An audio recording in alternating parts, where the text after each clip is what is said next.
দুইশালিক ধারাবাহিকের আগামী পর্বে আপনারা দেখতে পারবেন যে গৌরব ঝিলিককে জিজ্ঞাসা করছে যে ঝিলিক একটা কথা বলো তো, পিয়ারকে দেবার ওপরে এত রাগ কেন, আর দেবারই বা পিয়ারকের ওপরে এত রাগ কেন? উত্তরে ঝিলিক বলে, আমি কি করে জানবো, ওরা জানে। এটা শুনে গৌরব বলে, তুমি সব জানো ঝিলিক, তুমি আমার কাছে কিছু লুকোচ্ছ। তুমি সব জানো ঝিলিক, তুমি আমার থেকে কিছু লুকোচ্ছ। আরে বাবা, কি লুকোবো? দেখো ঝিলিক, আমি জানি তুমি আমাকে মিথ্যে কথা বলো, কিন্তু আজ এই নিয়ে প্লিজ আমার কোনো মিথ্যে কথা বলো না, তাহলে কোনোদিনও আমি তোমার উপর বিশ্বাস করতে পারবো না। আজ তুমি এই ঠাকুরের সামনে দাঁড়িয়ে যা বলবে আমি বিশ্বাস করবো। পিয়ারকে দেবা আর ওর মাকে ঠকিয়েছে। কিভাবে ঠকিয়েছে? ওদেরকে স্বীকার না করে। কিসের স্বীকৃতি? কি হলো? কিসের স্বীকৃতি? পিয়ারকে বড় ছেলে দেবা আপনার দাদা। দেবাকে মারলি কেন?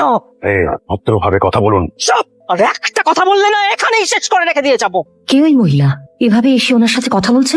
রীতাকে শেষ করেছিস তুই, এবার তুই দেবাকেও শেষ করতে চাইছিস?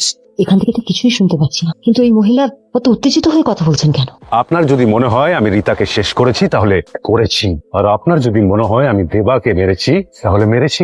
আর যদি দেবার কিছু হয়ে যায় তোকে এখানেই মেরে তোর সৎকার এখানেই করে দিয়ে যাবে। তো বন্ধুরা, ভিডিওটি ভালো লেগে থাকলে একটি লাইক করে দেবেন, আর এইরকমই আরও আপডেট পেতে আমাদের চ্যানেলটি আজই সাবস্ক্রাইব করে নিন।